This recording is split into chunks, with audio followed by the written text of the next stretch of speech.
What's the meaning of conception?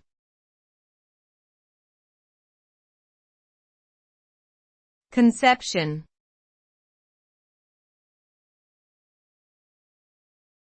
Conception.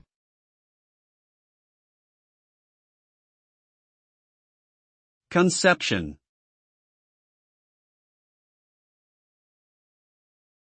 Conception.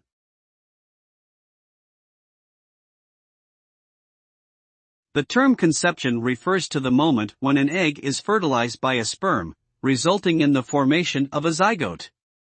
This marks the beginning of pregnancy and the development of a new human life. Conception takes place in the female reproductive system and requires the presence of a viable egg and sperm.